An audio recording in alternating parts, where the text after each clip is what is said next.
The Power Play Post Show is on the air, covering minor league hockey since 2003, and now covering the Binghamton Black Bears with news, reactions, and in-depth interviews only heard here. And now, from the Box Studios in Kirkwood, New York, here are your hosts of the Power Play Post Show, Bob Howard and Taylor Welch. And hello, everybody. Welcome to another edition of the Power Play Post Show. This is the show for January 11th, 2026. This is season 15, episode number 36, and episode number 550 in the long-running podcast that is the Power Play Post Show. Hello, everyone. I am Bob Howard. She is Taylor Welch. And I mean, it's Sunday. We just had two games. The Black Bears were down in Winston-Salem, North Carolina, playing against the Twin City Thunderbirds. And by the way, I practiced that in the mirror, Twin City Thunderbirds, to make sure I would say that correctly. And I have to say, Taylor, I mean, obviously getting 2 wins was great. And obviously that was the goal for the Black Bears, getting another 6 points, getting up to 79 points now on the season, which is just an insane number. 30 games into a 56-game season, already having 79 points. But it was also an eventful kind of weekend as well. Would you agree? Yeah, it was definitely interesting is a great word choice there. But I think it was interesting for not only what happened during the game, especially on Saturday, but also because, you know, against Twin City, normally our games are very much hockey and hockey only and, you know, very low scoring, very much just the back and forth kind of play. So it was definitely a different game than we've seen against the Thunderbirds. And we did get that. We got that for the majority of both games, right? I think we did get just the hockey, but there were some instances, maybe in the second game, first period, then the end of the third period, that I wonder, do you think that potentially could carry over not this upcoming weekend, but the weekend after Twin City comes back up to Binghamton? Do you think there could be a carryover effect? Do you think that's enough time for people to forget? Or do you think that there's going to be certain people on both sides that will kind of remember a couple of the instances that happened from Saturday night? I mean, I definitely think it's a possibility. On our end specifically, I don't see it carrying over. Only because for the team's mindset of you take it day by day, game by game, especially like if nothing like there's no suspensions, nothing else happens, the league doesn't, you know, look at anything or do anything about whatever happened in that third period. I don't think anything's going to transpire from that game specifically. Sure. I just... Maybe from the Thunderbirds end, if they want to kind of carry that over, I don't see it happening. You know, there's a couple weeks in between these games, and you know the Black Bears very much have whatever happened in this game, it's over with. The game is over. It's now time to move on. Yes, right, and that's something that Brant Sherwood has been doing a lot lately, right? Talking about how, hey, we're just going to move on from this. You know, we're not going to worry about it. I think that is going to be the mindset that he's going to tell his players. Listen, they got to go into this upcoming weekend against the Watertown Wolves, another 2 games against the Wolves. The last home game this upcoming, weekend, the last home game against the Wolves. All the other games after that, which is going to be 6 straight games against the Wolves, will be in Watertown. So I think they're going to probably be more concentrated on taking care of getting ready for Watertown, hoping that they don't have a repeat of, last weekend where they obviously lost one of their games to the Wolves, and kind of improve on their game against the Wolves, right? Because the Wolves give them fits a little bit differently than the Twin City Thunderbirds do. I personally think there are a couple people that are not going to forget this past weekend on both sides, and that they're going to be looking out for each other. Now, generally in Binghamton doesn't kind of press anybody's buttons. If somebody presses their buttons, they'll react or they'll adjust to take care of that. But I still think people are going to be looking for it. They're going to be looking for certain things to potentially happen and then go from there. But we'll see. I still liked both games, Taylor. In my opinion, at a high level look at it, I was like, listen, We scored 7 goals over the weekend. They only scored 2. That's actually low scoring for the Binghamton Black Bears. And Carolina still gets up for those games. They still kind of play above what they should be playing right now to get ready for, the Binghamton Black Bears. So I found it interesting. Yeah, the games were definitely, interesting to watch. It was nice to see somebody different than, Danbury and Watertown, obviously, and to, travel south where I'm sure the weather was nicer, especially compared to Sunday. They chose a bad day to come back if they came back today. But the games were definitely nice to watch. Even with all the extra stuff happening, it wasn't, anything that was too crazy. And we kind of watched part of the Athens game that was going on today. And it seemed like it was going to be a tight game. They went to the first period or the second period with, a 0-0 score. Nobody had scored in the first. And then Athens came right out and got 5 goals. And then there was some rough stuff that happened in the third. And then they ended up getting a shorthanded goal. But it was, it definitely got intense and it got crazy pretty quickly. And, even for our games, they don't get like that. No, it doesn't seem like they do, which is okay because I think, unfortunately, it leads to more suspensions. It leads to more things that you don't need that becomes a distraction. And I think one of the things that teams need to learn from, right? Because, fans out there, they can make all the excuses they want why they lose to the Binghamton Black Bears. They're getting paid too much. Our guys are too huge, which I think a great homework assignment is to kind of like maybe break down the 14 teams in the league and find out who's the tallest team in the league and who's got the most weight on, team in this league. I don't know if that's a possible thing to do, but it's an interesting concept because if fans think we're the biggest team, they haven't looked at Gavin Yates, Zach Sirota, Mac Jansen. These are not guys that are, reaching up to the tippy top cupboard by themselves, right? Even they're getting on a step stool to get up there, right? And I'm not saying that they're short. I'm just saying that, they're not the biggest guys in the league. They're just more skilled. Let's be honest. They have more hockey talent than some of these other teams. And that's the reason why maybe they look larger, because they can skate better. And it's just a funny concept. And then of course there's the whole money thing. And, we can argue that all day long about, who's getting paid more and on which team. And everybody's paying somebody something underneath the table, except for maybe one or two teams who are struggling to even, put asses in the seats at this point. So my point is though, is like play better against the Binghamton Black Bears. Stop complaining about the Binghamton Black Bears and how they're built and how they're organized and how they're run. That's the way I see it. My favorite is the amount of comments that calls everybody on the Binghamton Black Bears a goon, because I don't know. I don't think we're the least penalized team in the league, but we're definitely down there. Yeah, and if you look at all of our games, we hardly ever have a fight. Yeah. I don't think any other team in the league can say that. No, I don't. I really don't think so. No. Okay. So the Binghamton Black Bears have 496 penalty minutes right now. They are the second least penalized team in the league. Guess who is the first least penalized team in the league? It is the Twin City Thunderbirds. I'm not surprised by that. I'm really not. Yeah, I'm not either. That's why I think the game kind of interested me, because it just seemed like it got more intense than it has for these two teams to face each other. But I think I know why.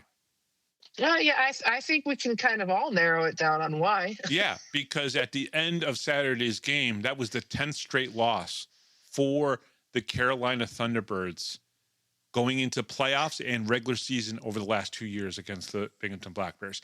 They got a little frustrated and they got a little bit chippy and things happened, but we'll get to that. Let's get on with the show. The Power Play Post Show is available on all major podcast platforms, including Spotify, Apple Podcasts, Pocket Cast, YouTube, Amazon Music, and iHeartRadio.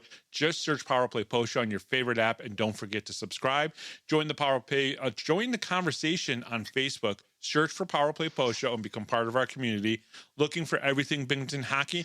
Visit binghamtonhockey.net, your go-to source for stats, history, and all things Binghamton hockey. And coming up on this episode of the Power Play Post Show, we have 6 more questions with Binghamton Black Bears forward Kyle Stephan. Now, Taylor, what was interesting is I think the league is listening to our show.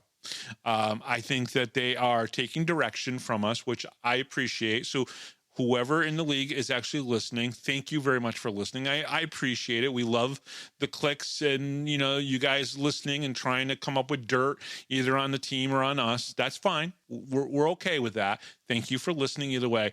But they kind of were listening or they kind of decided to clarify the league transaction designation clarification, okay, which I like. So let me read through this, and then we'll discuss it for a few minutes because I do have some thoughts on this. The FPHL also wishes to clarify how player transactions are categorized and communicated. They should have done this before they started using it, but we'll go there. The FPHL is recognized in North American hockey as Single A minor professional hockey league. There are 4 primary tiers of professional hockey in the United States, and if you live in a tunnel, then that's why you don't know this. Top tier is National Hockey League, the NHL. Triple A is American Hockey League, the AHL. Double A hockey is the ECHL. And single A, in their mind, is the FPHL and the SPHL. This is something, Taylor, that they've been talking about since Binghamton got into the league. They've always had the mindset, the FPHL has, that the FPHL and the SPHL are on the same exact level. No regard to what the players or the coaches thought of the FPHL at the time, but I think in 5 years since Binghamton got into the league, it's definitely leveled off that the FPHL and the SPHL at this point have the same amount of high-end single A talent in them. Maybe not 5 years ago, but they definitely do now. But the league has always considered the FPHL and the SPHL equal. Yeah, I mean, it's interesting to me because I feel like, a lot of people, one of the talking points for Binghamton is that we have so many like SP guys that we've swindled to come play in Binghamton. But you could kind of turn that around and say that there's been a lot of guys from the Fed that have gone to the SP. It's almost like they flip-flopped players, right, in a sense, in certain areas. And some of them are thriving in the Fed and some of them are thriving in the SP. But I definitely think in the last couple of years that the FP has definitely leveled up in the not only like the players in itself, but just the way that it's running. And I think that's made a huge difference. Well, let's give an example here, right? Mac Jansen came down from the SPHL, right? He played there the last few years. Cade Henry was a player here in Binghamton, was traded last year, and where is he playing now? In the SPHL, and thriving and doing very well. So there are examples going both ways. Blake Tosto here, parts of 2 seasons in Binghamton, now playing in the SPHL on a regular basis. And Ivan Bondarenko, who was an SPHL player, is now playing in the Fed with the Binghamton Black Bears. So doesn't that even itself out a little bit? At least in my mind, it does. That's to me. That's why it's funny to me listening to people kind of complain about, where players are coming from. But if the league itself is looking at the SP and the Fed as the same level, why does it matter?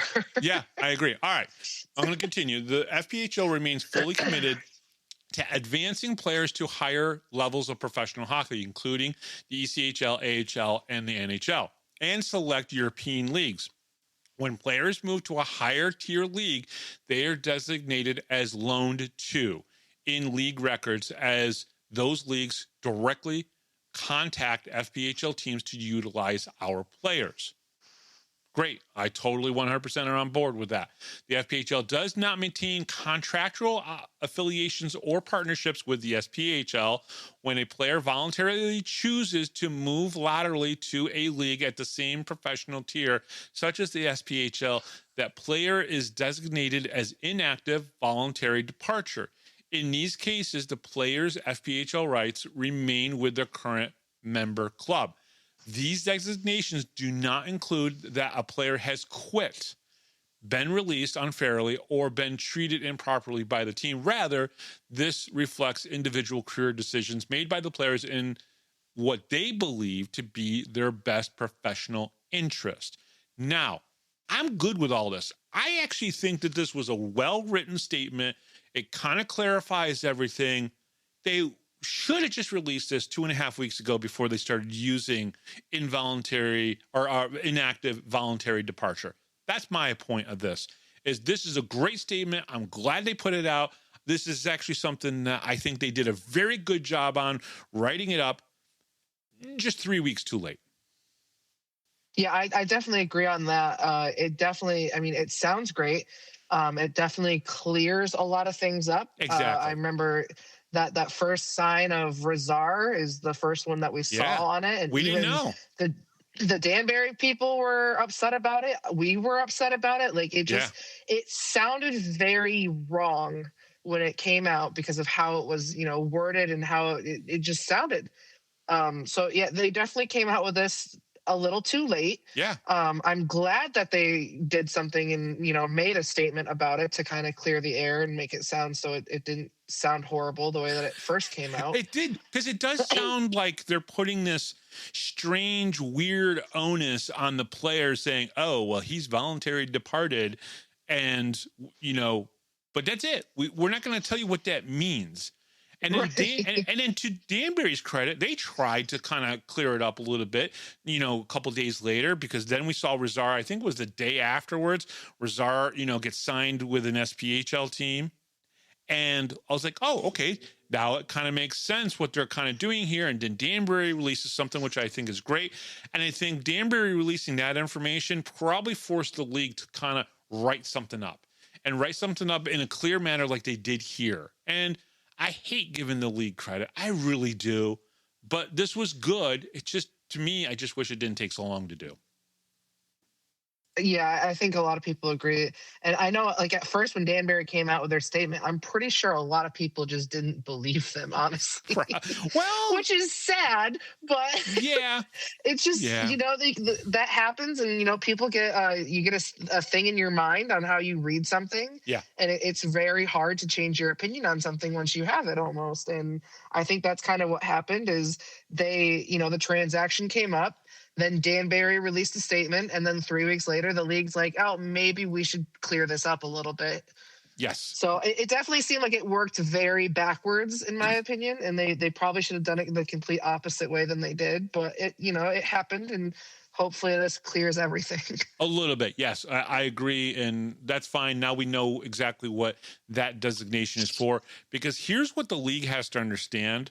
When you kind of put something new out there, it's not just media people looking at that transaction list. Tons of fans do. And sometimes some fans are watching that thing so closely, they catch it before I do, right? Like if I know something's coming up because, Brant and I had a talk and Brant said, well, this guy's going to go to the SPHL or he's going to the ECHL on loan, or we're releasing somebody or we're trading somebody, I'll be looking to click because I have to release that information. I might have an article written up. There are some fans that beat me to it. And so I think the league needs to realize that if you're going to go and make a change like this, to make sure that there's not this negative impact that can sometimes happen, just release this information out first on the same day that you're going to start using it. I think that would be a better thing. Oh, yeah, for sure. There's a lot of people that watch the transaction page like a hawk. Yeah. And they'll catch things and post about it. And then, 2 minutes later, that transaction's not there anymore because it was a mistake kind of thing.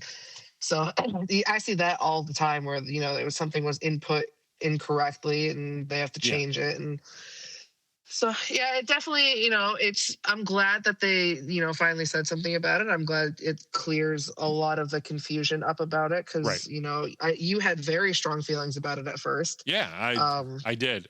I have strong feelings about a lot of things, unfortunately, and I have to sometimes wait until the next day to process them. I am so horrible in that, but I admit to it. I know that I can have some strong feelings about things. They also, within the same article that they released, talked about a rule change to hitting the puck out of the ice surface. Obviously, in response to what happened in Port Huron with the fan who I think has to have reconstructive surgery to his face because it was so bad and so traumatic. I don't think he's left his house since then. I am just kidding, of course.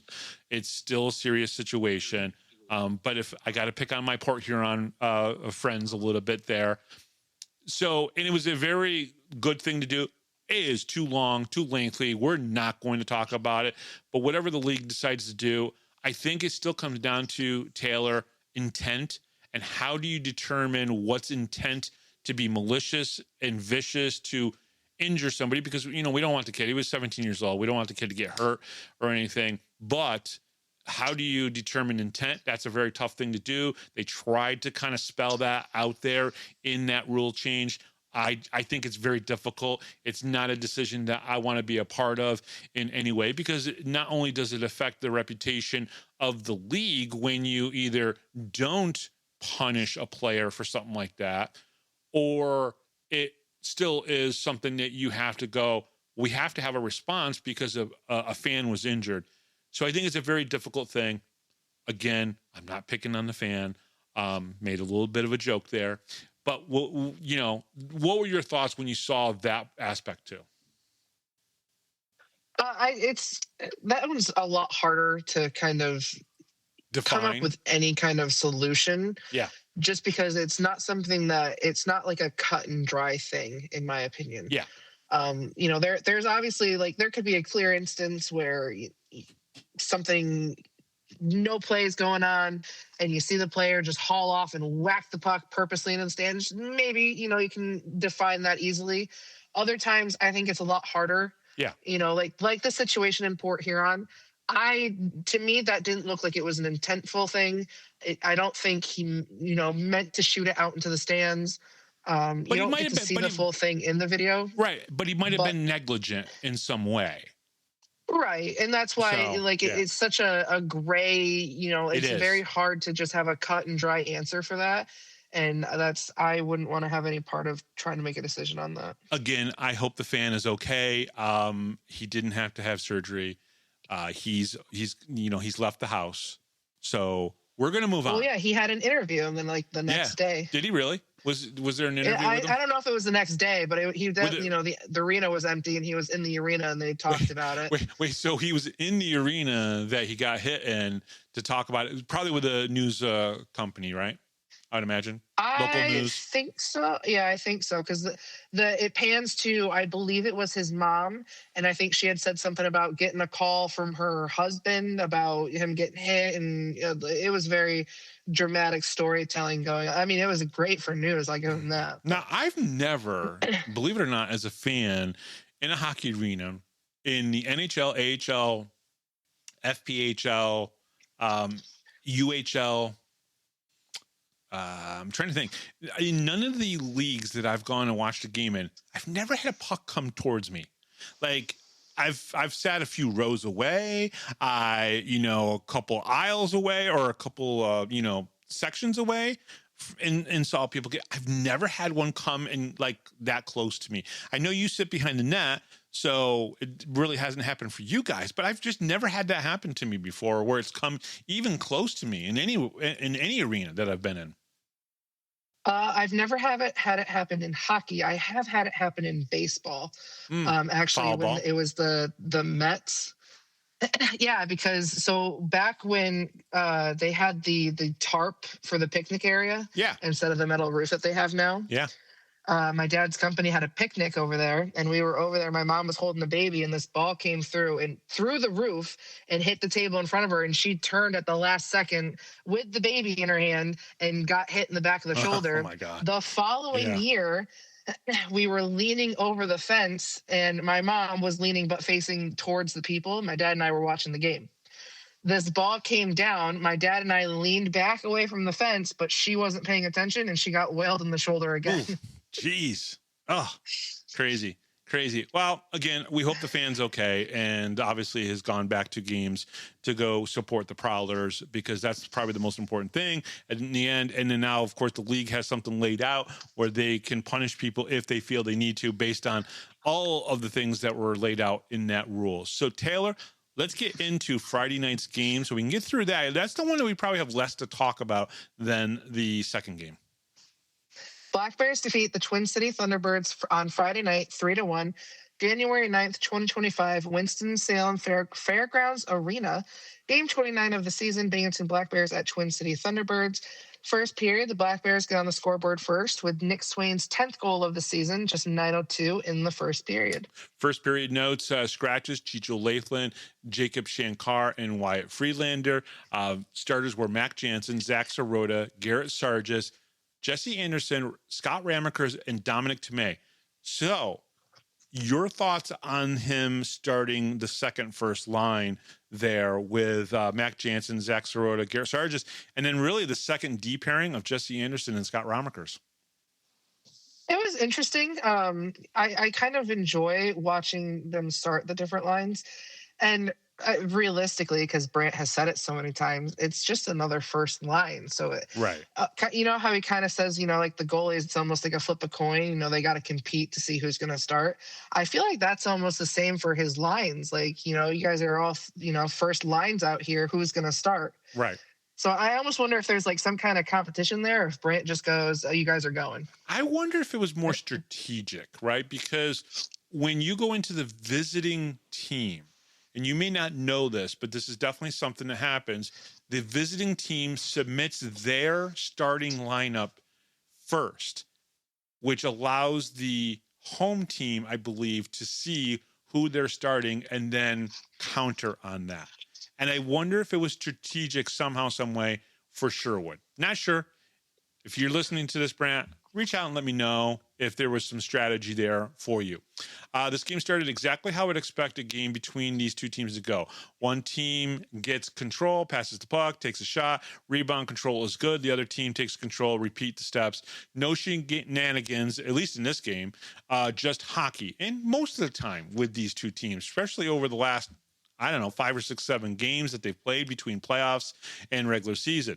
As the period got into the late stages, there was a little feisty play happening, and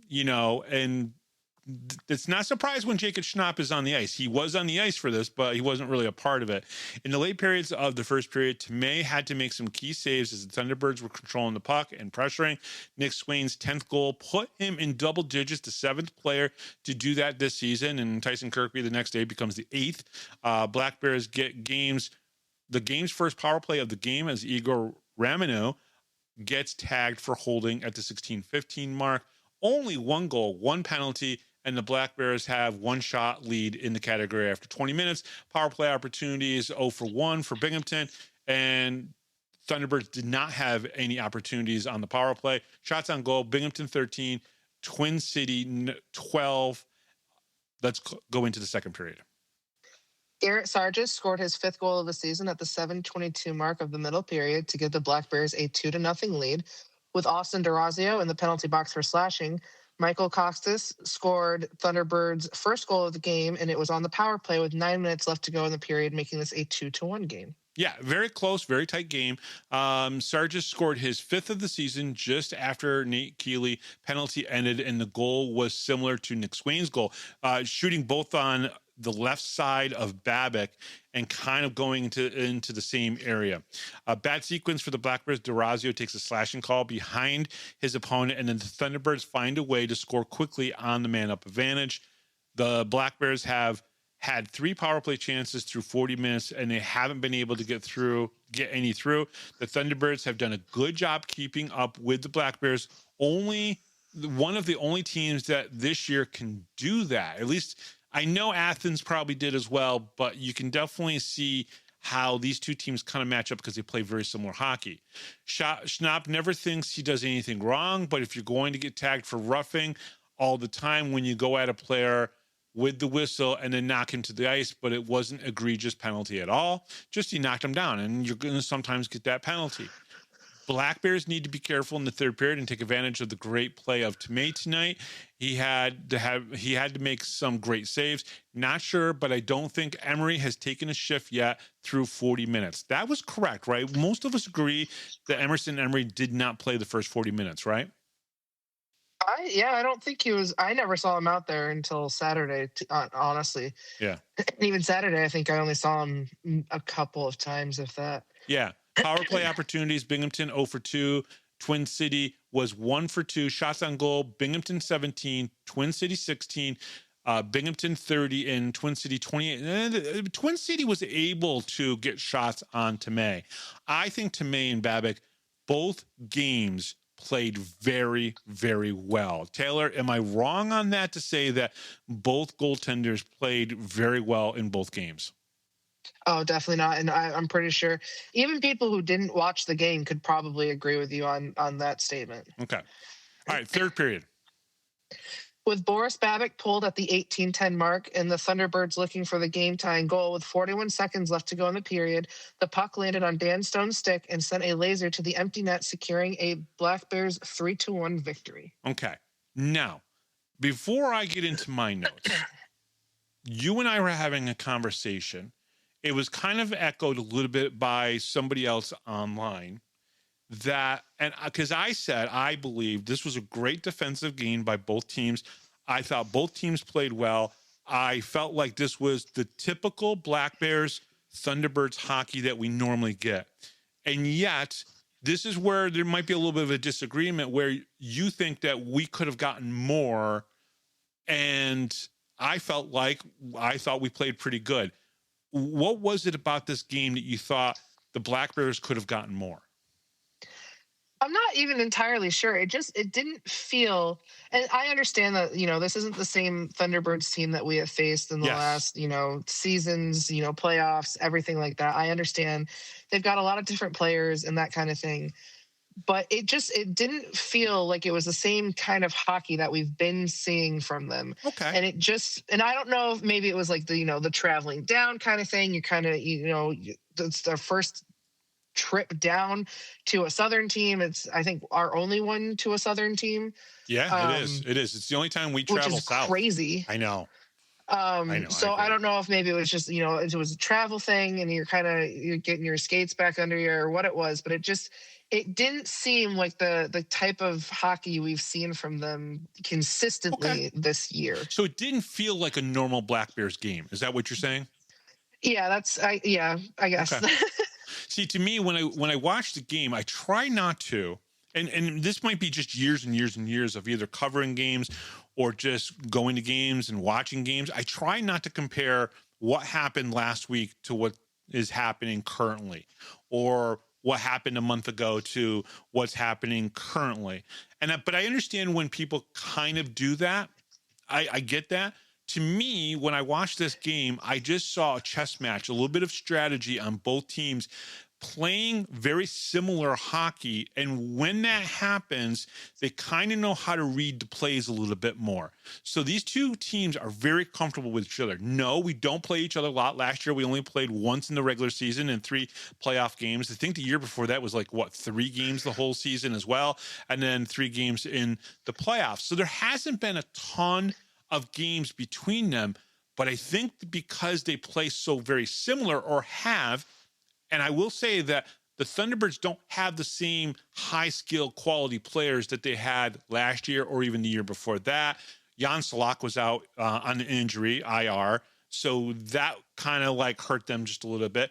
But what I think is when they play so similar, I think it changes the game and you don't go from 6-1 blowouts or 7-1 blowouts or 9-1, or even in Black Bears case, 11-3. You have these games where it's 3-1 and then you don't have forwards that are getting a lot of points. And so it seems like, oh, they're just not playing as good.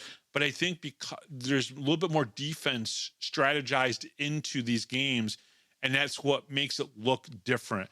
That's just my opinion. I know that there's somebody online who listens to our show, and we really appreciate him listening to the show. And he kind of felt a little bit of the same as what you felt. I was okay with it. I thought both teams played really well. Yeah, I definitely don't disagree that the teams played very well.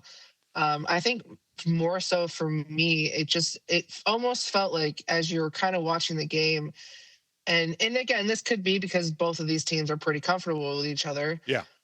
It almost felt like, at least in my opinion, that they weren't as aggressive and like, wanting to get the win or like wanting to get the goal in that kind of way.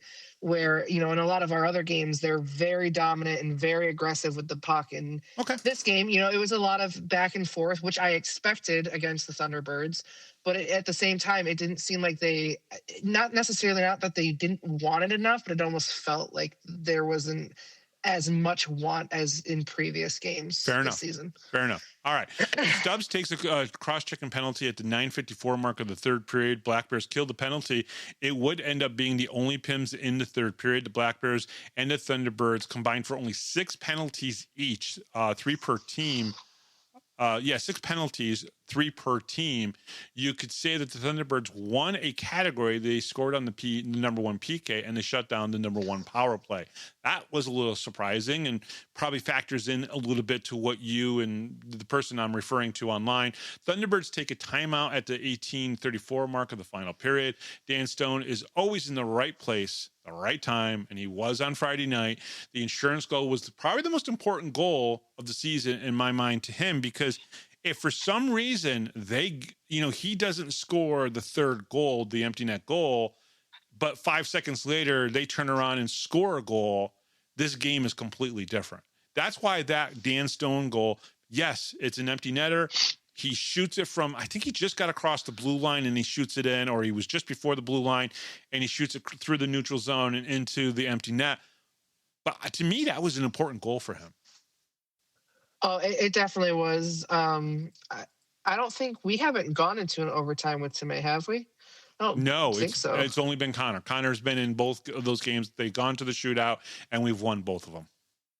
And not that I don't have any faith in Tomei in an overtime or a shootout, sure. But we just don't know yet.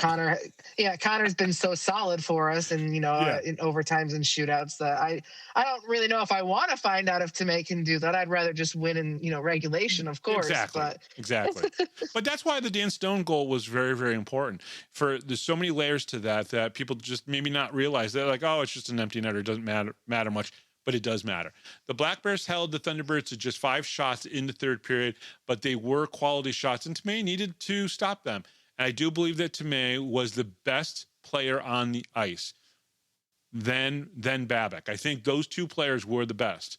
After that, I know the Black Bears feel they should have played better, but the Thunderbirds seem to always bring their game against the Black Bears. These games are always fun to watch. They always have a playoff feel to them, which I still feel like that was there, and they also are played very respectfully. Now, at least in this game, maybe in the next game, Saturday's game, a little bit different. Ivan Bondaricchio gets the assist on the Dan Stone goal, extends his point streak to 21 games. Stubbs was kept off the score sheet. His point streak ends at 20. The assist gives Bondaricchio 50 points with 7 goals and 43 assists. And the second player on the Black Bears with 50 points, Stubbs has 58 points. Black Bears improved to 26-3-0 and have the dominating 76 points. No team is even close to that number. The Black Bears now have 2 netminders, Taylor, at 12 wins after Friday night's game. All those numbers are just absolutely insane to me. They are.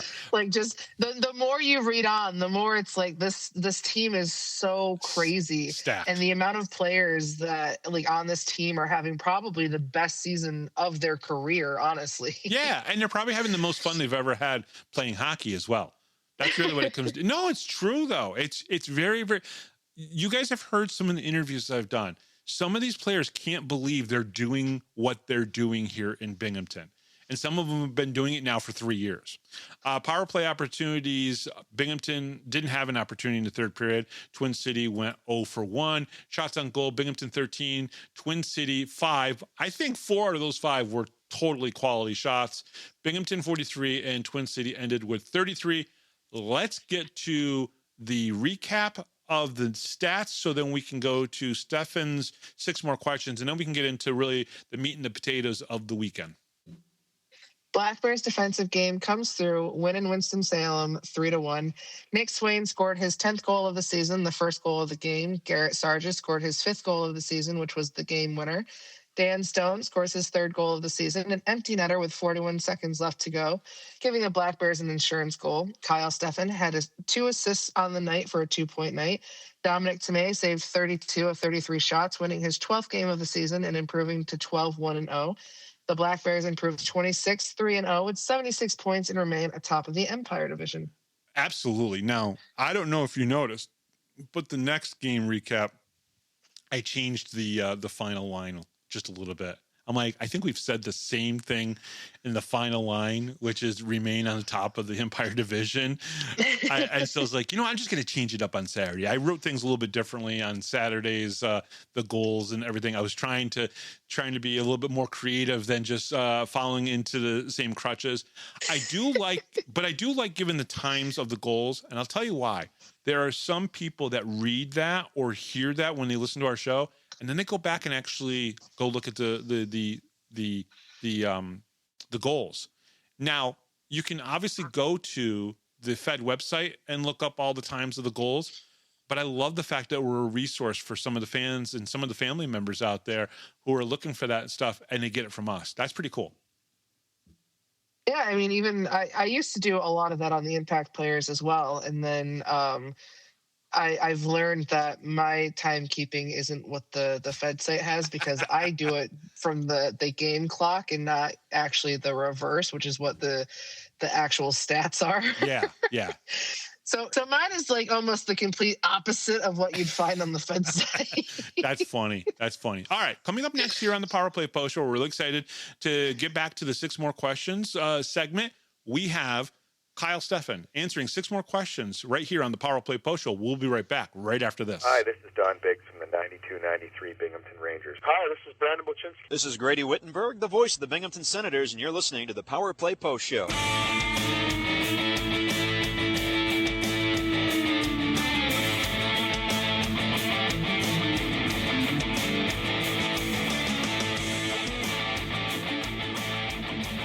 Here is another Power Play Post Show interview exclusive with Bob Howard. And welcome back, everybody, to the Power Play Post Show. 6 more questions with Kyle Stephan.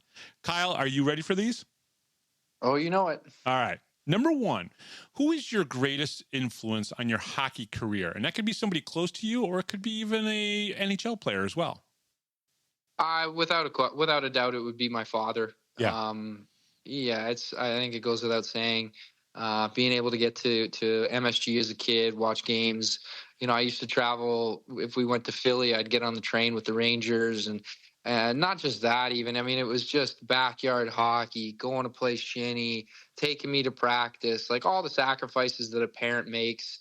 But his love for the game translated as well. Like, I mean, it's the 5th season in our hockey, or in our household is hockey season, and yeah, without a question, it's my dad. I love all the memories I've made with him, and my mom is right there too. She was the one that would after games, or after we would be out on the backyard rink, I can't even count the amount of time she was out there flooding the rink for us. And that, but my dad's just the relationship that he had with hockey and the way he influenced me. It was so special, and I just wanted to be like him. I wanted to get close to the game. I wanted to love it the way he loved it, and so yeah, it was absolutely my dad. Was there a particular Ranger that also kind of maybe had a little bit of an influence on you that you got to be around when you were a kid? Funny enough, like when I was real young, Mm-hmm. I was in the Calgary area at first. Sure. And even when my dad was with the Edmonton Oilers, it was always Jerome McGinley. Yeah. I loved the way he played. He was a big right-handed power forward that could score. Like, I just loved him. So growing up, that was my favorite player, the one that I idolized and everything like that. So, he was, I would say him as an NHLer. Okay, number 2, what is your dream job outside of playing hockey? And don't say a golf pro, because that's what a few guys have already said this year. That's not a bad living. Absolutely not.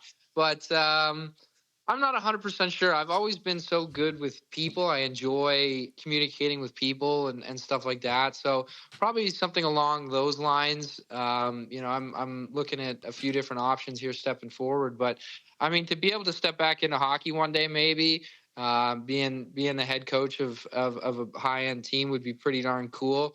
But I don't have outside of being an NHLer, if you had asked me any time up to even now, I don't think there is something that could have beaten that. I think even right now, what I'm doing is my favorite job I've ever done. And should I not get back into hockey, this could be the favorite job I ever have. Obviously, life happens, and you either live to work or you work to live. And I have no issues if hockey ends and, I get into a world in which I'm, raising a family, being able to be a weekend warrior on the slopes and get after it out in the mountains, that I just do what I have to make those ends meet. I have a standard of work ethic to myself that I want to do, and I'm hungry for success. I always am. So I'm not afraid that in any which way I go, I'm hungry to find success. So I don't want to say I'm not going to be happy doing whatever I'm doing. I'll be happy so long as I can succeed, or so long as I can work. So long as I can give it my all. I think that's something that I really value, is just being able to try hard. I think that's something. Yeah. So, what is my dream job? Well, NHLer. I don't think that any young hockey player is anything else. So. Become a general manager of one of the National Hockey League teams and sign yourself to a contract for one day. There you go.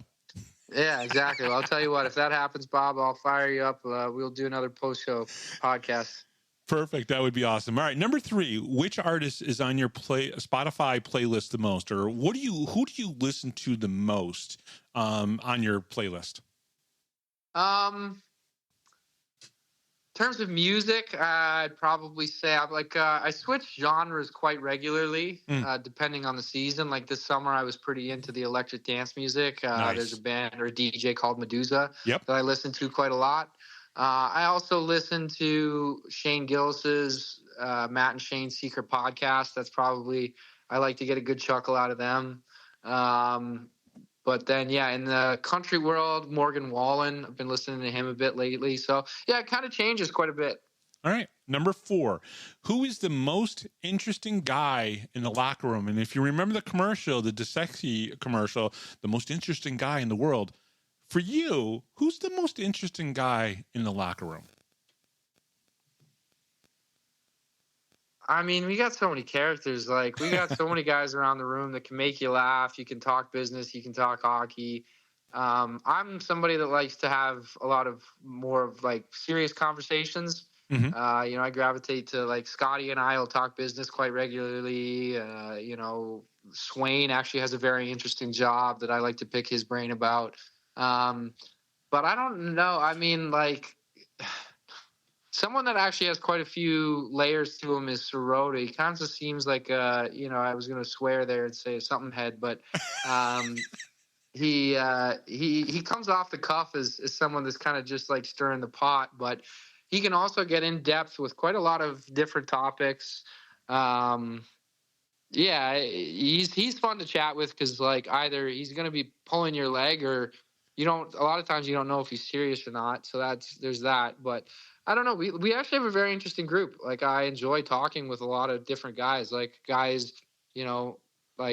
Anybody, for the most part, anybody across the room, I really enjoy chatting with. It's been a unique team, and one of the major reasons I come back is we have so many cool, interesting guys. So that's a bit of a hard question for me to answer straight up. No, I totally get it. And I've actually had a 3-hour-long conversation with Scott Romikers. We recorded for 35 minutes, but talked for 3 hours. He can talk, and he is interesting to talk to as well. Yeah, well, I think it'll definitely play into what he wants to do in terms of wealth management future. Yep. So, it's definitely the gift of gab is not for everyone, doesn't happen for everyone, but if you can use it right, it can aid you in a lot of things. Now, we see the Twizzlers, we see all the different candies that are in the penalty box, but what's your favorite candy or sweet?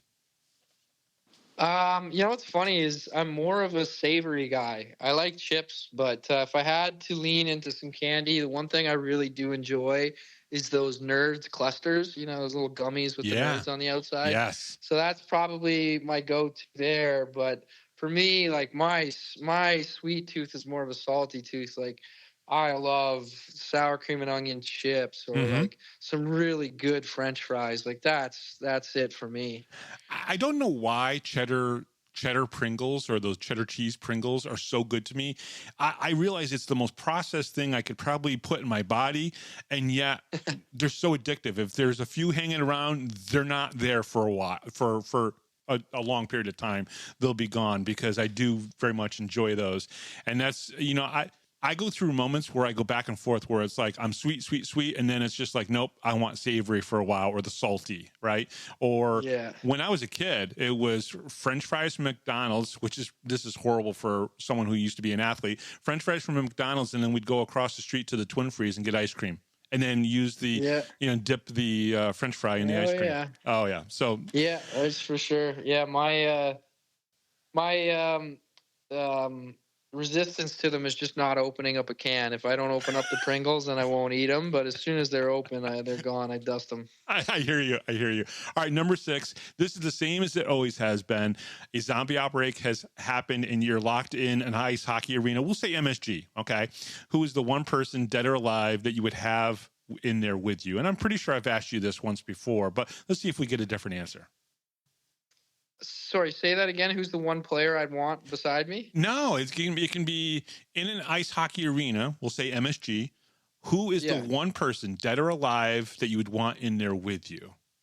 In terms of like being on the ice, or just like enjoying as a fan? Well, it's a zombie outbreak, so you got to think about that. Sorry, I didn't catch that at first. That's okay. Okay. Give me Arnold Schwarzenegger, Terminator. See, there you go. See, that's the right way to answer this question. Everybody else gets a little philosophical. Eggy went back and he wanted some scary guy from Mongolia. But you answered it the right way. Just go with some fictional character like Arnold Schwarzenegger as Terminator. That's perfect. Kyle, again, thank you very much. Appreciate it, and good luck the rest of the way. I really appreciate that. Thank you, Bob. All right, and we'll be right back right after this, right here on the Power Play Post Show.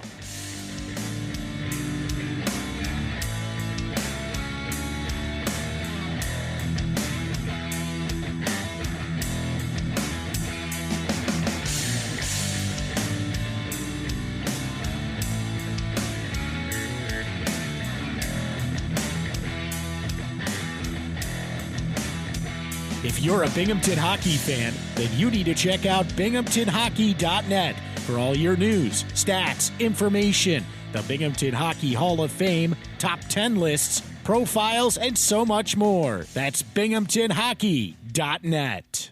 You're listening to the Power Play Post Show. And welcome back, everybody, to the Power Play Post Show. That was Kyle Stephan. 6 more questions from him. Very glad to have him back on the show. It was great, and it's great to have him back on the ice. Taylor, we need to start talking about this upcoming, or Saturday's game against the Twin City Thunderbirds. And yes, I am wearing a monitor for my heart, for my blood pressure, to make sure that I don't get too riled up. Well, you got to sleep the night on it, so it shouldn't be, I think we've all kind of calmed down a little bit since then. At least I hope so. Yeah. Black Bears sweep the weekend away in Winston-Salem, North Carolina. Win Saturday night 4-1. January 10th, 2025, Winston-Salem Fairgrounds Arena. Game 30 of the season. Binghamton Black Bears at Twin City Thunderbirds. First period, the Black Bears opened up the scoring on the power play when Tyson Kirkby redirected a Gavin Yates shot at the 5:58 mark of the first period, with Josh LaBelle serving a hooking minor. Later in the frame, Ivan Bondarenko forced a turnover behind the net and fed Kirkby, who buried his second of the game to extend the lead 2-0 with 9:57 remaining in the period. Now, like I said, I worked very hard on recreating how I wrote those couple goal scores. How did I do? Did that feel better? Did it read better? Yeah, it's always fun to like read the way that the goals are done, and it's fun. It's always interesting to read them that way. Okay. I thought you were going to talk about Bondarenko's goal because that kid is adorable. I'm going to keep calling him adorable. I'm pretty sure he's like the same age as me, if not older. But to me, he reminds me of a puppy. Yeah. And what he did behind the net, it was probably my favorite moment of the entire weekend, to be honest. Now you're talking about his assist with Tyson Kirkby on that second goal. It was really impressive. We really do need to give stick taps to Bondarenko on that play. Tyson makes a lot of those plays, right? He makes a lot of those goal scores when people feed him from behind the net. But man, that was pretty impressive what Bondarenko did. It's still, I think, even though the game definitely got interesting, I think that had to be my favorite part of it. Yeah, your top moment of the game, right? Yes. Fair enough. Scratches in the game was Wyatt Friedlander, Chicho Latham, Jacob Shankargan. Jacob Shankar's on the IR. Latham and Wyatt Friedlander are the extras. Starters in this game was, again, Mac Jansen, Zach Sirota, Garrett Sargis, Jesse Anderson, Scott Ramekers, and surprisingly, in my eyes, Dominic Tumay. He gets his second start in a row against the Twin City Thunderbirds. Your thoughts on this? He did not play against Twin City in the first game up in Binghamton, but now he's got two of the games down in Winston-Salem. Your thoughts on Brant playing Dominic 2 games in a row? My first instinct when you were saying that was, if it ain't broke, don't fix it. In all honesty, I mean, if you go into a game against the Twin City Thunderbirds and you're expecting a certain level of hockey, and they pretty much they did a great job Friday night, almost matching shot for shot with Binghamton, which is, as you've already mentioned, something that not a lot of teams in this league can do. So for Tumay to only allow 1 goal in, it didn't surprise me that they gave him the start in Saturday as well. Yeah, that's what you kind of indicated to me when I said, "Whoa, okay, Tumay's getting the start and not CMAC," and you were like, "I'm not surprised with his performance on Friday night. Why not roll with the same goaltender again, same lineup again?" Exactly. So listen, when I hear you say it and then I watch the end of the game, yeah, okay, makes perfect sense. And it's the reason why Brant Sherwood is making the big bucks and I'm not. Tyson was out in front like he usually is during the power play and redirected the Yates shot, getting the man up goal, because that was a shot by Gavin Yates coming in and Tyson redirected it, kind of tapped it, tipped it, so to speak. Shots were so lopsided in the first 9 minutes of the game, with the Black Bears having 16 on Babic, and Tumay had not seen any shots yet. Tyson needed a game like this. Getting on the scoreboard early and often is good for the leader of this team. With Bondarenko's assist on Kirkby's goal, which was very impressive, like Taylor has mentioned, gave him his 22-game point streak. I think it's got to be the longest right now in the FPHL. He's been very, very impressive. The Thunderbirds' first shot on goal was not until the 9:34 mark of the first period, so the Black Bears kind of held them off. The Black Bears in the first period were skating well, controlling the puck possession and taking back anything the Thunderbirds tried to get going. Dan Stone and CJ Stubbs had been excellent with just taking the puck away, D-Raz as well. So then CJ Stubbs got some penalties at the end of the period. This is the first thing that we'll probably talk about a little bit. At the 8:55 mark, a rough and call 2-minute, and then loses it on the refs and gets tagged with an unsportsmanlike 2 minutes and then a 10-minute misconduct. I think this was the most undisciplined we have seen a player on the Black Bears so far this season. Clearly, CJ was not happy, and and let the referees have it. Hopefully, CJ comes back after the 10 full minutes is served and is all cooled down. Now, my update to this was after reviewing the play again, CJ Stubbs was high stick before his check on Corey Cunningham, which was not on screen, but not on video, but the high stick was. And after he got the roughing call, continued to let the referee have it, I think he had a good case to be pissed. Now, it was Josh LaBelle, I think number 9, I think he wears number 9, who actually crossed or high sticked CJ Stubbs in the face, and then CJ just lost it. Your thoughts? Yeah, I mean, that's definitely how I saw it.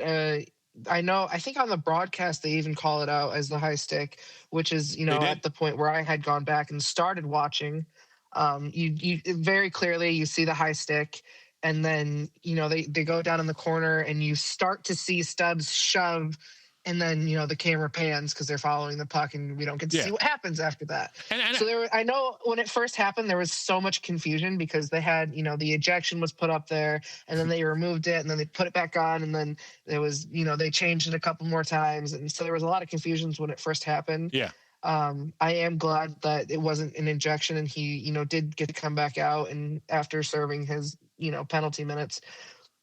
So it was an interesting, turn of events that happened there. Yeah. And as you said, probably the most undisciplined we've seen anybody on the team so far this season. And I'm not picking on, I want to make it perfectly clear. I'm not picking on Stubbs. As I said, I think he had a good case to be pissed off in that case. Right. Yeah, I definitely think, it was warranted. You've seen him, a couple times throughout the last season and even this season get hit with some cheap shots here and there from different things. I think the last bad one was, when we were against Blue Ridge last season. Yeah. I know there was some issues there when he had gotten hit in the face again, but so, getting hit in the face when you're in hockey is definitely not anything ever good. It usually always leads to bleeding. No, that's true. Ivan Bondarenko is wearing a bubble this game because of what happened in Watertown. He got hit, not intentionally, but he got hit in the mouth and, I think he's got stitches now and that's why he's got the bubble on, but it just, getting hit in the face when you're playing hockey is definitely not fun for anybody. Yeah, I think Tyson finally had his off this weekend, right? Did he still have his on? Not in Watertown, I don't think so. Okay, all right. Yeah. I don't think so. So it was an excellent period for the Black Bears and the Thunderbirds. Oh, the last thing is I want to say, and then that was the right call for the roughing that Stubbs got on Corey Cunningham, but they did miss the high stick. So that's the key here on these 2 penalties. I totally agree that Mac Jansen gets the roughing call later on in the game, and I totally agree that Stubbs gets the roughing call here. In both cases, both warranted. Both guys should have gotten the 2 penalties, but that will bring us to what we talk about in the third period a little bit. There is a kind of a correlation here because some of the same guys were on the ice for both instances. Schnapps was on the ice for both instances. So was Roman Kramer, and I believe Josh LaBelle as well. So very interesting to note there. An excellent period for the Black Bears. The Thunderbirds didn't really respond well to how good the Black Bears were playing. Power play opportunities, Binghamton was 1 for 1. Twin City was 0 for 1. And shots on goal, Binghamton 24 and Twin City 4, which you're not going to beat the Black Bears if you only get 4 shots on goal. Just my opinion. Yeah, seeing how little shots on goal they had was absolutely insane. I know they picked it up a little bit in the second period, but 4 shots total in the first period was definitely going to be rough for Twin City. And I think their fans were definitely feeling it. And I think that's where a lot of the disgruntled, gurrs came from the fans was when, anything happened with the Black Bears or any penalties against Twin City happened. Well, and let's be honest, the Twin City, some of their penalties were because they were behind on the play. The Black Bears were outskating them and outworking them. And when you get behind on the play, and I call some Black Bears players out sometimes when that happens. I wrote about it, I believe, on Saturday morning where there was a penalty to a Black Bear. And I said, listen, he was behind on the play and he did a slashing. It's the right penalty to take at the moment because you're stopping a guy from scoring on your goaltender, but you got to take it. But you're taking it because you're behind the player and you're trying to slow him down, stopping him. And that's just a penalty you're going to take almost every single time. But that's what happens a lot to teams against Binghamton. Binghamton is so fast, they skate so well that you get behind on the play. All right, let's go into the second period. Following a neutral zone turnover by the Black Bears, Zach White put Twin City on the board during a 4-on-4 play, just 1:12 into the second period, to cut the deficit 2-1. Later in the frame, Gavin Yates restored the 2-goal cushion with his 20th of the season, finishing a setup from Kyle Stephan to make it 3-1 with 7:16 remaining in the period. Now I know why everything happens at the end of the game, because the team is responding to you, Taylor. You keep saying that you want to see Dominic get that shutout. Zach White breaks the shutout bid, and then boom, Zach White's the one that gets hit by or gets run into by Mac Johnson later on in the game. This is all your fault. If you're going to put the blame on me, that's perfectly fine by me. I mean, Tomei has had how many games with just allowing one goal? It's just, six now, I think. Speaking, he's got to get a shutout at some point. Agreed. And it's funny to talk about because, just the other day, or even on Friday, Jeremy was talking about, last season at this point, Cavalieri so had shutouts. 6 shutouts. Yes. And, somebody else had 4. And if you look at the leaders, the highest is 2. Yeah. So yeah. it's very interesting to see how much the league and the players have changed season to season, that these goalies aren't getting shutouts as much as they have been. But I wonder, Taylor, is it maybe we're not getting the shutouts, but Tomei has 6 1-goal games this year, right? So maybe other goaltenders are also only giving up 1 goal as well. So the other teams are getting a little bit better. That a shutout is a little bit harder to get than it was last year. Maybe to that degree, it could be something like that. I don't know. Well, I don't know. Someone will have to go through and track that stat down. Not you, because you got too many other things to do for the Power Play Post Show. But while 4-on-4, the Black Bears turned the puck over to Zach White and had nothing but space to score on, get the Thunderbirds' first goal of the game, and they're only their second goal of the weekend. Both teams within seconds of each had grade A chances, but Babbitt and Tomei were outstanding around the 6:45 mark of the second period. It was just a sequence where they went down. Black Bears had a great chance on Babbitt. He makes an amazing save, and then literally Thunderbirds turn around, go all the way back down to Tomei and do the same thing. They did this a few different times this whole weekend, which was pretty impressive. And Tomei and Babbitt really need to be given a lot of credit. Ramakers gets a hooking call at the 7:21 mark, a classic behind on the play. And here we go. And using the stick to slow down your opponent, hoping they don't score. I wish he didn't have to do that, but I understand him taking the penalty. The Thunderbirds adjusted from the first period to the second period and are playing better and getting more chances than they did in the first. I think, Taylor, you agreed on that aspect, that they just played differently. They adjusted their game and they got a little bit better.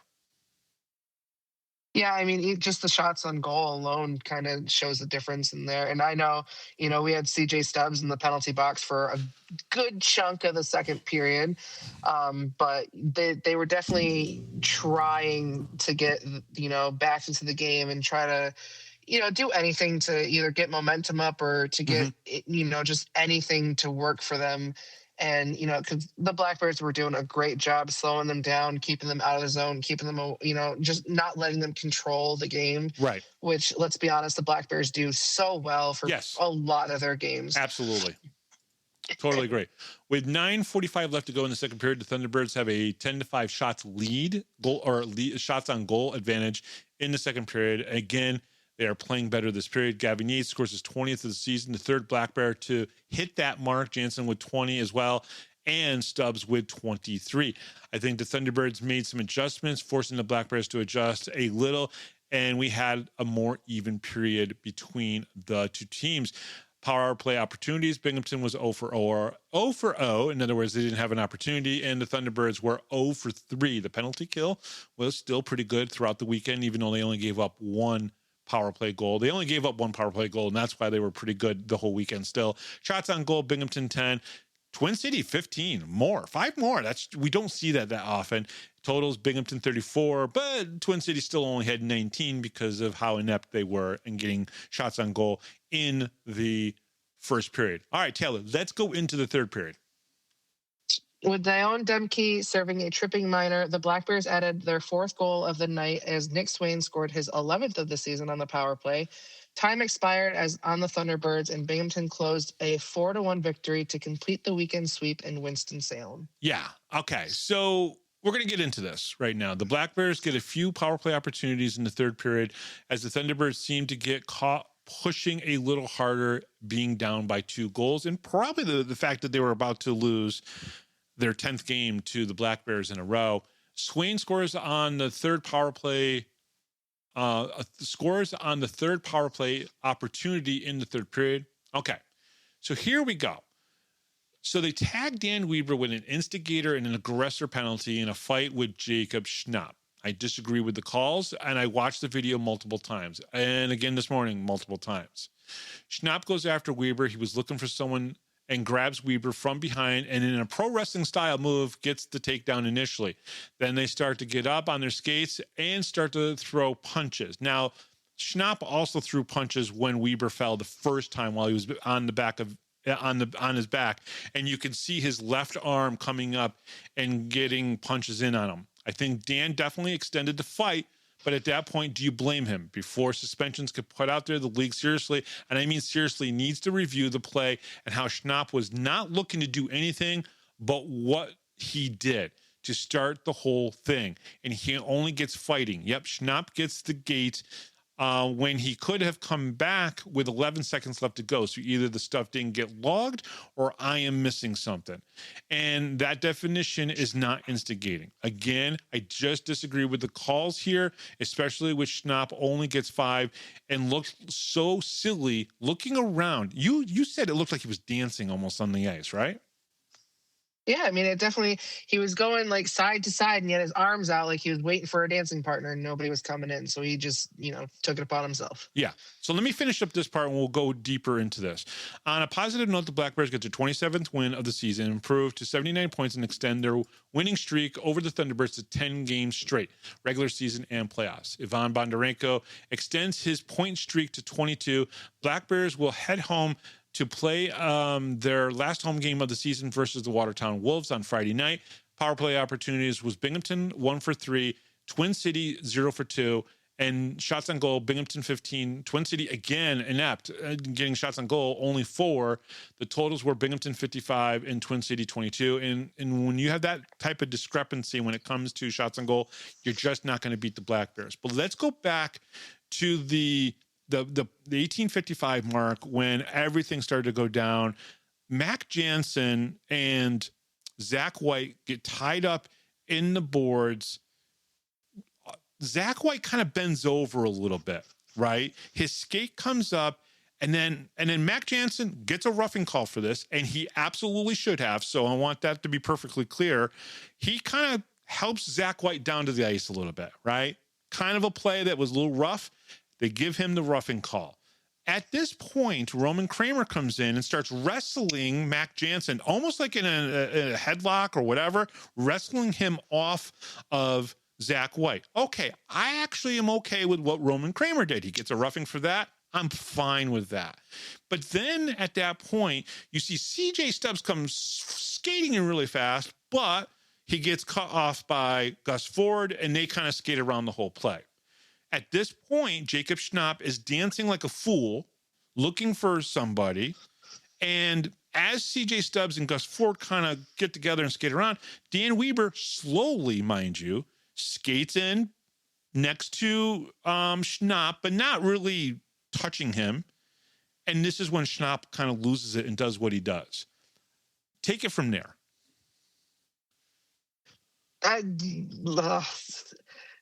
So, this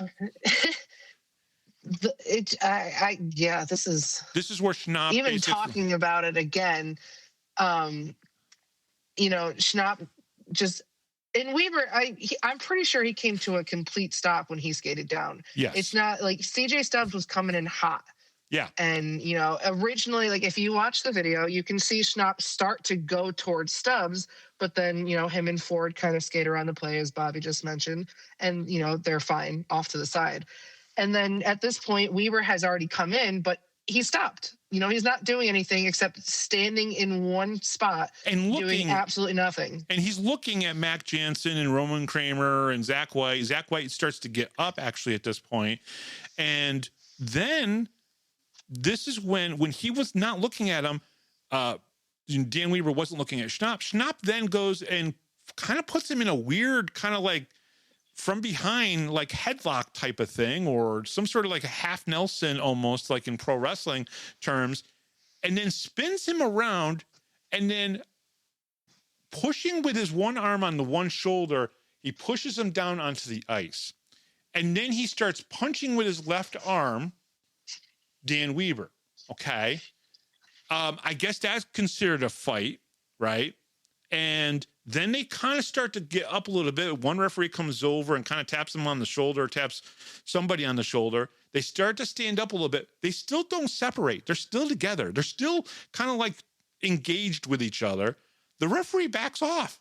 He's like, all right, if you guys are going to continue, go ahead and continue. And they come up, and then they start to fall down again. And while Schnapp is landing on top of Wieber, and then basically starts punching him again. But the end result is what confuses the hell out of me. I'm actually fine with what Schnapp did. I don't like the fact that he almost slew foots the Dan Wieber down to the ice. Even though it wasn't a slew foot, it's very similar to what a slew foot could be, and which is a very dangerous move. And Wieber's head goes down. He can't see. He starts to fall to his side a little bit and lands on his elbow and his arm, which thankfully he did do that, because if not, you don't know what could have happened to Dan Wieber. And that's the scary part of the whole situation, right? That's probably where Schnapp is most negligent, is in the way he took Wieber down in this case. And Wieber had no control in the matter. Let's be perfectly honest right now. The first takedown, Wieber was not involved in the takedown. That was all Schnapp. That's the dangerous part about this. So then they kind of finish up and they get separated and they both leave the ice. Schnapp actually goes over. Now, I don't know if you caught this, Taylor. He goes over and starts mouthing off to the bench. Do you remember that? Oh, well, because, somebody on our bench was mouthing off to him. And at first, I really thought it was Sargis. And I don't remember who it was. I know it wasn't Sargis, and I cannot for the life of me remember who it was. Maybe it was Yates. Somebody was definitely leaning over the bench and giving it to him. So, I do very much remember that. I could see Yates doing that. It was one of those moments where, I kind of wish it was somebody else, because I don't think it would have gone down. And this is absolutely nothing against Dan Wieber. He obviously didn't see it coming. And, you actually looked up the definition between, instigator and aggressor. We're gonna talk about that here in a second. Go ahead. As, we've kind of determined from the one, Wieber was absolutely defenseless until he got up and started fighting back. And yet they still tagged him with the aggressor. And that's just... and as you said, you're not upset about what Schnapp did, and I'm kind of like the opposite end of it. Sure. Well, he started just the fight. Because I get that. Exactly. This is very much, this is the way that he plays. This is why a lot of the other teams dislike him, because of what he does. And I get He's been suspended for doing similar things, about body slamming a player to the ice and then punching them while they're down. Well, before you go on, how many times did you see, just looking this up a little bit during our break while we were playing the Kyle Stephan, you said that Schnapp has been involved in these kind of weird instances, twice already this year? Yeah, at least twice in just the 2 minutes I took to look it up. I mean, he had 22 minutes in one game against Blue Ridge, and then another, I don't remember how many minutes he had against Columbus. Or was it Columbus? I don't know, whoever Babin's with, because he fought Babin. Right. And, he had an aggressor penalty in that game versus Babin. Now, let me tell people what my biggest criticism of Dan Wieber is. And I love him. I want people to know he's one of my favorites. What is my biggest criticism of him? That you wish he would be a little more physical in his game. Yes, exactly. And so he's not the kind of player to be the instigator or to be the aggressor. Now, let's remind our fans a little bit about this. The NHL definition of an instigator is a player that is deemed the instigator of an altercation if by his actions or demeanor he demonstrates one or more of the following. Okay, I'll read these off and you say yay or nay. Okay. Okay. Distance traveled toward an opponent before engaging. We talked about this a little bit, just because, obviously Dan had to skate into the zone, that this one was maybe a possible consideration slightly. Okay. But even then, he doesn't skate into the zone with any, intention to do anything. Very good. Removing gloves first before the altercation. No. Throwing the first punch. Nope. Showing a menacing attitude or posture. Definitely not. I mean, he skated in and just stood there. I don't. Verbal instigation or threats towards the opponent. Not that you can see on the live stream. So if he said anything, he was a ventriloquist at the moment. Okay. Conduct that is retribution or retaliation for a prior game or season incident. How would the refs know that? Obvious retribution for a previous incident in a game or season. Again, how would the refs know that? So tell me, how did they determine he was the instigator of this when we basically named 6 out of the 7, and then the 7th is like so lame because he skated into the zone slowly and then just was staring down at Mac Jansen being covered up by 2 guys. Well, Zach White was getting up and everything. So that does make sense. He's not the instigator in that. All right. That's the first thing. And he gets the instigator penalty for that. But clearly the referees have no clue what an instigator. Maybe you need to read up on the rule book a little bit, guys. I'm just saying. Here's the official NHL definition of the aggressor penalty taken directly from the NHL rule book. The aggressor in an altercation is the player who continues to throw punches in attempt to inflict punishment on his opponent who is in a defenseless position or who is unwilling to, or who is an unwilling combatant, or is deemed to have won the fight, but continues throwing and landing punches to further punish or injure the opponent who is no longer able to defend himself. Where in that? Yeah, go ahead. At first, you're like, continues to throw punches. You're like, oh, okay, I see that. But then it's the, vulnerable, they can't defend themselves, won the fight. I don't know at any point how he was supposed to win that when he was, his back's on the ice and he's getting hit. Twice. He was on his back twice. I listen, and this is the Black Bear player we're talking about here, guys. We're not talking about Jacob Schnapp. He was the one that was on his back being punched by Dan Wieber. It was the reverse. The reverse. I mean, there was one point where they were both standing up and punching each other. Okay, that's fine. That's part of a fight. That's okay. Yeah, give him 5 for fighting and call it a day. But someone from the league needs to reach out to me. I don't care who it is. It could be the secretary or the assistant of some idiot. I don't care. Someone from the league needs to explain to me how Dan Wieber gets the instigator. He didn't start the fight. He was arm wrestled. He was wrestled to the ground first by Jacob Schnapp. Schnapp started the fight and actually punched first. Explain to me how Dan Wieber is the aggressor in here. Because I've been watching hockey for 40 freaking years. And that none of this makes sense. Either the referees are blind, stupid, inept, or biased. It's one of those 2, 3 or 4. And the 2 games that Schnapp has done the same things that he did in this game, he was suspended. Right. So Dan Wieber hasn't been suspended. Right. Gee, shocker. So this is the stupidest thing I've ever seen. And I just wanted to point this out because I think this is important. I want our fans to know that in my opinion, and I think in your opinion as well, Dan Wieber didn't deserve those 2 penalties. He deserved the fighting. Absolutely. Now, I want to throw this out there because I said this in my day after game report. If they both got continuing altercation, 10-minute misconducts, I am totally cool with that. But aggressor and instigator was improperly used in this case 100%. And all it does is show ineptitude by the referees on the ice. Even the continuing an altercation, unless they were tagging it against the Jansen roughing, if they were saying, as continuation of that, which that even wouldn't make sense to me. Yeah. Because at no point were they stopped or told to break up, or, the refs were trying to separate them. The ref was on them at one point when they were down on the ice. They get up and he literally skates away from them to let them go on. He does. If you were trying to break them up, you wouldn't have skated away from them. No, you would have got in there and actually put your hands in between both of them and started to pull them apart. And the referee did not do that. So don't. And that's where I would see the continuation of an altercation. Yes. Is if the ref is trying to separate you, or the linesman is trying to physically separate you guys, and you're not doing it.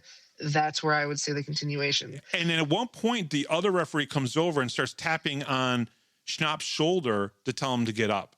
And this is at the end of the whole altercation. Again, it's stupidity or ineptitude or bias. It's one of those three. It really does. All right, let's wrap this game up with a bow. Black Bears sweep the Thunderbirds in Winston-Salem, win Saturday night 4-1. Kyson Kirkby scored his 9th and 10th goals of the season for a 2-point night. He is now the 8th player on the Black Bears to score double-digit goals. Gavin Yates scored his 20th goal of the season, assisted on another for a 2-point night. Ivan Bondarenko assisted on Kirkby's second goal and extended his point streak to 22 games. Nick Swain scored his 11th goal of the season, assisted on another for a 2-point night. Dominic Tomei saved 21 of 22 shots, earning his 13th win of the season, improving his record to 13-1-0. The Black Bears improved their record to 27-3-0 with 79 points, cementing them in the first place in the Empire Division. Told you it was a little different. All right. Next weekend, mini preview. The Black Bears will play a home-and-home series versus the Watertown Wolves.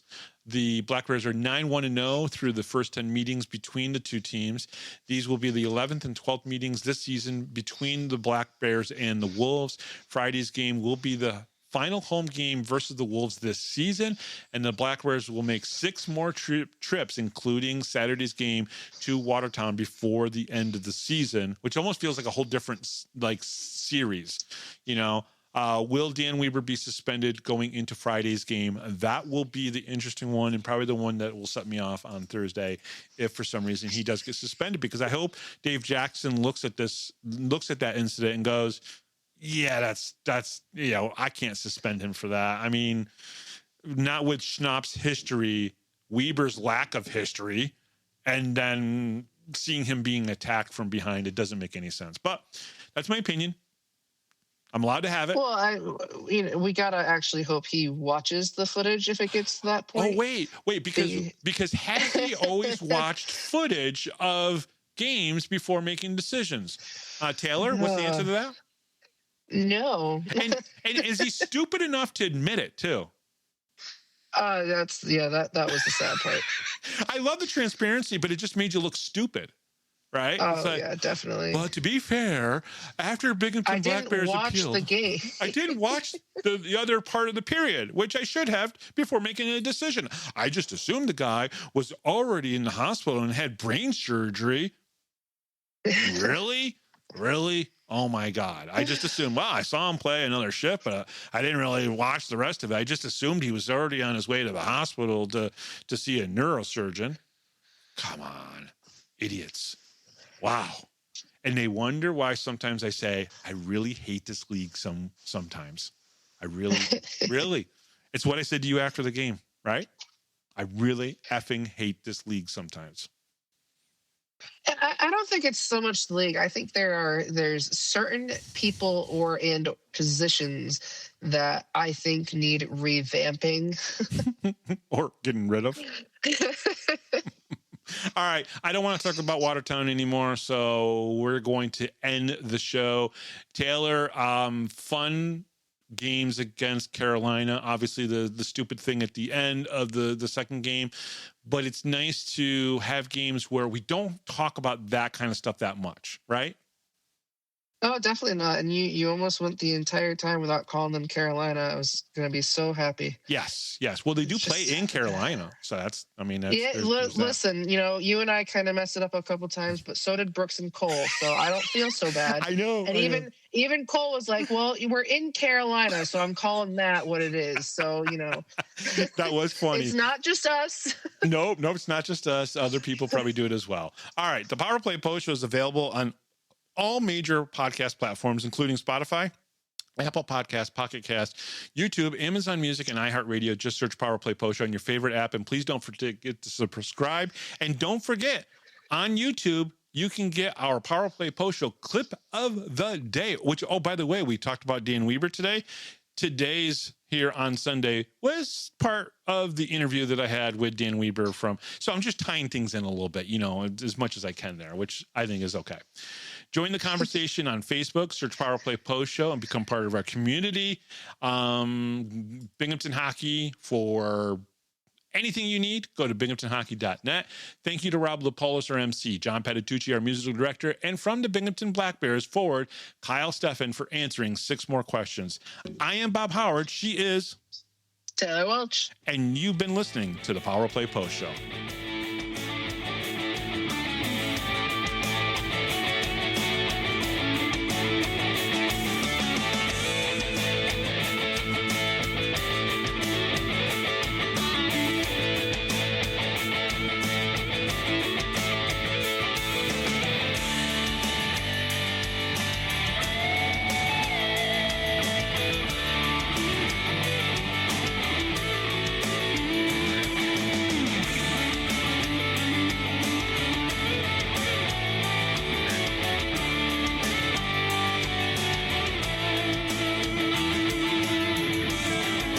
Thanks for listening to this edition of the Power Play Post Show. Be sure to tune in next week to the Box Studios Radio Network for all the latest Black Bears news and interviews from around minor league hockey. The Power Play Post Show would like to thank John Patitucci for all the music you hear on the show. You've been listening to the Power Play Post Show.